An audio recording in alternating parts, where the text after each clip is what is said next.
সবাই কেমন আছো? আশা করছি সবাই খুব ভালো আছো। তো আজকে আমরা শুরু করব কার্ল রজার্সের প্রস্তাবিত হিউম্যানিস্টিক এডুকেশন বা মানবতাবাদী শিক্ষা। এখানে মানবতাবাদী শিক্ষাটা কি? মানবতাবাদে দৃঢ় বিশ্বাসী ছিলেন কে? Curl Rogers. তার প্রস্তাবিত ব্যক্তিত্বের আত্মতত্ত্ব এবং তার শিক্ষা চিন্তা ও পরিকল্পনায় মানবতাবাদী নীতির সুস্পষ্ট কিন্তু প্রতিফলন ঘটেছে। ঠিক আছে, শিক্ষা চিন্তা, শিক্ষা পরিকল্পনা ও তার প্রয়োগে রজার্সের কিন্তু এখানে বিশেষ অবদান রয়েছে। তার পরিকল্পিত শিক্ষা ব্যবস্থা মানবতাবাদী শিক্ষা ব্যবস্থা বা হিউম্যানিস্টিক এডুকেশন বলে পরিচিত। এর আবার মূল নীতি আছে কতগুলি, সেই মূল নীতিগুলি কী আছে? 1 নম্বর ফার্স্টে শিক্ষার লক্ষ্য হলো মানুষকে আত্মতৃপ্ত ব্যক্তি করে গড়ে তোলা। এখানে মানে কি, যাতে তারা মন দিয়ে অর্থপূর্ণ বা উদ্দেশ্যপূর্ণ ও আনন্দপূর্ণ জীবনযাপন করতে পারে। ঠিক আছে, নেক্সট 2 নাম্বার কী আছে? শিক্ষার্থীদের মধ্যে আত্মতৃপ্ত ব্যক্তি হয়ে গড়ে ওঠার একটা স্বাভাবিক প্রবণতা বা চাহিদা আছে। ঠিক আছে, সেটা প্রত্যেকের মধ্যেই আছে, সেটা তোমার ভিতরেও আছে, সেটা আমার ভিতরেও আছে। ঠিক আছে, আত্মতৃপ্ত ব্যক্তি হয়ে ওঠার চেষ্টা। ঠিক আছে, এটি মানবতাবাদী শিখন দৃষ্টিভঙ্গির একটি মূল ভিত্তি। এখানে কি আত্মতৃপ্ত ব্যক্তি হয়ে ওঠার জন্য প্রয়োজন কি আছে? সর্বপ্রথম আমাদের প্রয়োজন কিন্তু আমাদের ক্লাসরুম একটা। ঠিক আছে, এবার ক্লাসরুমে পরে আমাদের কী প্রয়োজন আছে? এখানে ছাত্রছাত্রীদের সৃজনশীলতা বিকাশে কিন্তু পূর্ণ স্বাধীনতা থাকতে হবে। এখানে যদি স্বাধীনতাই না থাকে তাহলে কিন্তু তোমার আত্মতৃপ্ত হবে না। ঠিক আছে, নেক্সট 3 নাম্বার কী আছে? বিদ্যালয় শিক্ষার্থীদের একটি সম্পূর্ণ শঙ্কামুক্ত শিক্ষা পরিবেশ দিতে হবে, যাতে তারা সেখানে কি নিরাপদে এবং নিরাপত্তার সঙ্গে শিখতে পারে। ঠিক আছে, যদি তুমি যে এখন শিখছো, যদি তোমাকে এখন কেউ ডিস্টার্ব করে, ঠিক আছে, বা কেউ ডাকে, তাহলে তুমি সেখানে নিশ্চয়ই কনসেন্ট্রেট করতে পারবে না, সেই ক্লাসের ভিতরে তোমার মনোযোগ হবে না। তো সেই জন্য নিরাপদে এবং নিরাপত্তার সঙ্গে শিখতে দিতে হবে। ঠিক আছে, নেক্সট 4 নাম্বার কী আছে? শিক্ষার্থীদের মধ্যে শেখার ইচ্ছে জাগিয়ে তোলা কিন্তু শিক্ষকদের একটা প্রধান কাজ। ঠিক আছে, বা শিক্ষাদানের প্রধান কাজ। কেমন করে শিখতে হয় এটা কিন্তু তাদের শেখাতে হবে। শেখার ব্যাপারে শিক্ষার্থীরা শেখার ব্যাপারে কিন্তু নিজেরাই উৎসাহ দেখাবে বা সেলফ মোটিভ হবে, এটাই কিন্তু সেটা কাম্য। ঠিক আছে, যদি আমি তোমাদের কিছু শেখাই, সেখানে তোমরা কোনো রেসপন্স করছো না, তোমরা মন দিচ্ছ না, তাহলে তোমাদের সেখানে কী হচ্ছে বুঝবো? আত্মতৃপ্ত হচ্ছে না। ঠিক আছে, তো এখানে শেখার ব্যাপারে শিক্ষার্থীরা কিন্তু নিজেদেরকে যখন উৎসাহ দেখাবে হয়, তখন কিন্তু সেলফ মোটিভ হবে এবং সেটাই কাম্য হবে। ওকে,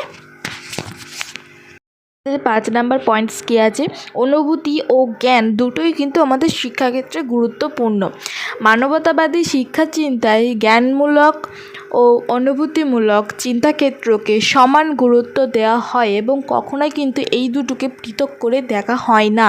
ঠিক আছে, নেক্সট 6 নাম্বার পয়েন্ট কী আছে? শিক্ষার্থীরা কী শিখবে তা নির্ধারণ করার অধিকার তাদের থাকা উচিত। ঠিক আছে, ধরো তোমরা এখন ক্লাস করছো, তোমরা যদি এখন বলো যে আমি কার্ল রজার্সের তত্ত্বটা শিখবো না, আমরা এখন টলম্যানেরটা দেখবো বা শিখবো, তখন কিন্তু শিক্ষক সেটাই করাবে তোমাদের। ঠিক আছে, এটাই হলো মানি। ওকে, নেক্সট 7 পয়েন্টস কী আছে? মানবতাবাদী শিক্ষা ব্যবস্থায় ছাত্র ও শিক্ষককে সমানভাবে কিন্তু দেখা হয়। এখানে কিন্তু প্রতিটি শিশু ও একজন সম্মানিত কিন্তু ব্যক্তি এবং শ্রদ্ধাপূর্ণ ভালোবাসা কিন্তু এদের প্রাপ্য। ঠিক আছে, তুমি একটা শ্রেণীকক্ষে আছো, শ্রেণীকক্ষে কিন্তু স্টুডেন্টদের যেমন একটি সম্মান আছে, সেরকম কিন্তু টিচারদেরও কিন্তু সম্মান আছে। ঠিক আছে, টিচারদের যদি অপমান করা হয় তাহলে নিশ্চয়ই সে অপমানিত বোধ করবে সেখানে, আর যদি স্টুডেন্টদেরও যদি এরকমভাবে অপমান করা হয় কিছু কথা দিয়ে, তাহলে কিন্তু তারাও কিন্তু সেখানে অপমান বোধ করবে। তার মানে কি, তারা সবাই কিন্তু সেখানে সম্মানিত ব্যক্তি। ঠিক আছে, নেক্সট কী আছে? 9 নম্বর, মূল্যায়নে গ্রেড না দিয়ে শিক্ষাদান ও মূল্যবোধের শিক্ষার মাধ্যমে ছাত্রছাত্রীদের সেলফ এস্টিম তৈরি ও বৃদ্ধির চেষ্টা কিন্তু করা হয়। ঠিক আছে, এখানে কি উৎসাহ দানের মাধ্যমে মূল্যবোধের বিকাশ ঘটানো হয়। যদি আমি উৎসাহ দিই, তোমাদের না দিই, তাহলে কিন্তু তোমরা এখানে মূল্যবোধের বিকাশ ঘটবে না তোমাদের মধ্যে, তাই তো? নেক্সট আমাদের 9 নম্বর পয়েন্ট কী আছে? শিক্ষা একটি জীবনব্যাপী প্রক্রিয়া। দেখবে শিক্ষা কিন্তু ছোট থেকে একদম মরার আগ পর্যন্ত আমরা কিছু না কিছু শিখি, তাই তো? তাহলে কি শিক্ষা একটি জীবনব্যাপী প্রক্রিয়া। ওকে। কী আছে 10 নম্বর পয়েন্ট, রজার্স ও অন্যান্য মানবতাবাদীগণ মনে করেন শিখন তখনই সার্থকতা পায় যখন শিক্ষার্থী নিজেই শিখনে আগ্রহ ও সক্রিয়তা দেখায় এবং নিজের অনুভূতি ও মন শিখনের সঙ্গে কিন্তু সে যখন যুক্ত করে। ঠিক আছে, যেমন কি আছে, শিশুকে যদি নিজের কাজ নিজেকে তার পরিকল্পনা মতো আমরা যদি করতে দিই তাহলে তার প্রেরণা কিন্তু উচ্চ মাত্রায় হবে এবং কিভাবে সে শিখবে তা সে নিজেই কিন্তু তখন নির্ধারণ করে নেয়। তখন সে নিজের কাজের বিচার সে নিজেই করতে চায় এবং সে কিন্তু সেটা করে। ওকে, যদি এখন কোনো নিজের মতো কোনো কাজ করতে দেওয়া হয় তাহলে তোমার সেই কাজে কি উৎসাহ বেড়ে যাবে, তাই তো? তুমি সেটা কীভাবে করবে সেটা কিন্তু তুমি নিজেই নির্ধারণ করে নিতে পারবে, তাই তো? আর তখন কিন্তু তুমি সেই কাজটার আবার বিচারও করবে যে এটা ঠিক হয়েছে না ভুল হয়েছে, তাই তো? এরকমই। নেক্সট আমাদের লাস্ট পয়েন্ট কী আছে 11 নম্বর, রজার্স শিখনকে শিক্ষার্থীর নিকট অর্থবহ করে তোলার কথা বলেছেন। তার মতে শিক্ষার্থী তার চাহিদা ও উদ্দেশ্য অনুযায়ী শেখার সুযোগ পেলে সেই শিখন তার কাছে কিন্তু অর্থবহ ও তাৎপর্যপূর্ণ হয়ে ওঠে। শিক্ষার্থী যখন মনে করবে যে এটি আমার শেখার বিষয়, এটা আমাকে শিখতেই হবে, তখন কিন্তু তার কাছে সেটি গুরুত্বপূর্ণ হয়ে ওঠে এবং সেটি সে আগ্রহ নিয়ে শেখে এবং সেটি কিন্তু দ্রুত এবং ভালোভাবে সে শিখতে পারে।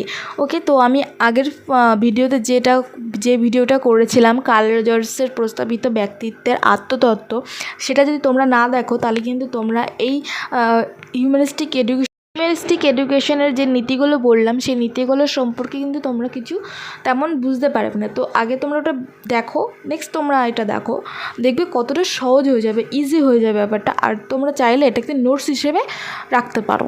ওকে, তো আজকে এই পর্যন্ত।